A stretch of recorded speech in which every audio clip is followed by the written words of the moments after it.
हिंदू धर्म के प्रमुख देवताओं में से एक हैं हमारे प्रभु श्री राम, जिन्हें रामचंद्र भी कहा जाता है। भगवान राम के बारे में अधिक जानने के लिए आपको वाल्मीकि द्वारा लिखित महाकाव्य रामायण को पढ़ना चाहिए।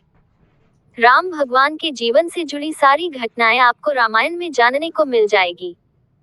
भगवान राम विष्णु के 7वें और प्रमुख अवतार हैं। अयोध्या के राजा दशरथ के घर राम ने जन्म लिया था। राम की माता का नाम कौशल्या था। दशरथ की 3 पत्नियां थी, जिनमें से सबसे बड़ी पत्नी के पुत्र और सभी भाइयों में सबसे बड़े थे राम।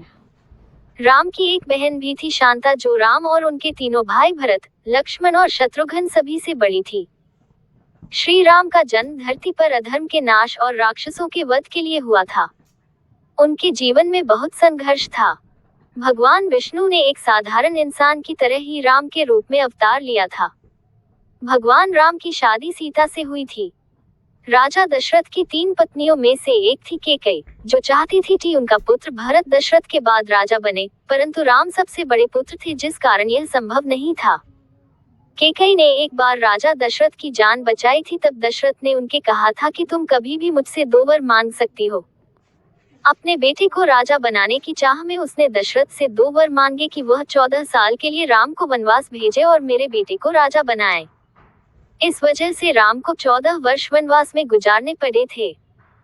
भगवान राम की पत्नी और भाई लक्ष्मण भी उनके साथ 14 वर्ष के वनवास पर गए थे। इसी बीच लंका के राजा रावण ने माता सीता का अपहरण कर लिया और उनके अपनी नगरी लंका ले गया। भगवान राम के भक्त हनुमान जी और उनके साथियों ने मिलकर माता सीता का पता लगाया और वानरों की सेना के साथ समुद्र पर पुल बनाकर भगवान राम और लक्ष्मण के साथ लंका पहुंच गए।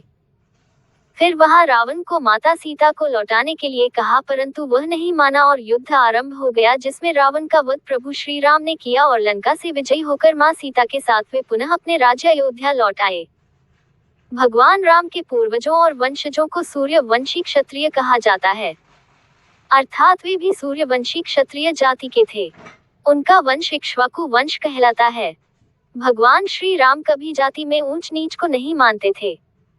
उन्होंने नीची जाति की शबरी नाम की औरत के झूठे बेर भी खाए थे।